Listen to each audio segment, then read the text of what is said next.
Salut les amis, bienvenue sur Chrétien Philippe, j'espère que vous allez tous et toutes bien. Aujourd'hui, je voulais évoquer un élément essentiel de la vie du chrétien, la prière. Qu'est-ce que la prière et pourquoi la prière est-elle vitale dans la vie du chrétien? Alors d'abord, qu'est-ce que la prière?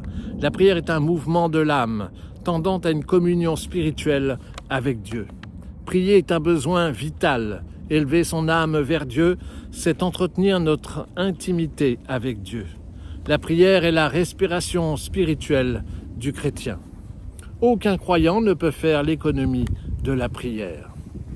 Le Christ lui-même passait de longues heures en prière. Luc chapitre 11, verset 1. L'apôtre Saint Paul déclare « Ne vous inquiétez de rien, mais en toute chose, faites connaître vos besoins à Dieu, par des prières et des supplications, avec des actions de grâce. » Philippiens chapitre 4, versets 6 et 7. Les premiers chrétiens étaient assidus à l'enseignement des apôtres, à la fraction du pain et à la prière. Actes des apôtres, chapitre 2, verset 42. L'apôtre Jacques exhorte à prier avec charité.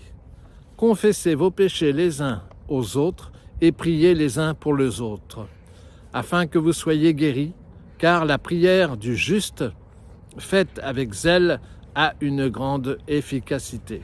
C'est tiré de l'épître de Saint Jacques au chapitre 5, verset 16. Alors, que répondre aux personnes qui prétendent prier mais ne sont pas ou jamais exaucées? Dieu entend toujours nos prières, mais Dieu n'est pas un distributeur automatique.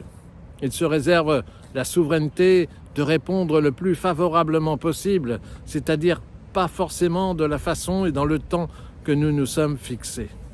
Bien trop souvent, nous prions mal, comme le rappelle l'apôtre Saint Jacques. Vous demandez et vous ne recevez pas, parce que vous demandez mal, afin de satisfaire vos passions. Jacques chapitre 4, verset 3. La prière est aussi une protection contre la tentation. Veillez et priez afin que vous ne tombiez pas dans la tentation. Matthieu chapitre 26, verset 41. Alors votre prière peut être personnelle ou collective. Vous pouvez ouvrir votre cœur directement à Dieu, lui parlant avec vos propres mots, votre propre vocabulaire. Dieu entend quiconque s'adresse à lui. Mention spéciale pour tous les contemplatifs qui passent nuit et jour à prier pour nous tous. Vous pouvez également reprendre la très belle prière que le Christ nous a enseignée. Prière idéale puisqu'elle mentionne nos devoirs envers Dieu et envers nos frères. Pour conclure, je vous propose de vous unir à moi dans cette admirable prière que je dis en votre nom. Notre Père qui êtes aux cieux, que votre nom soit sanctifié, que votre règne vienne, que votre volonté soit faite sur la terre comme au ciel. Donnez-nous aujourd'hui notre pain de ce jour. Pardonnez-nous nos offenses, comme nous pardonnons aussi à ceux qui nous ont offensés. Et ne nous laissez pas entrer en tentation, mais délivrez-nous du mal. Amen.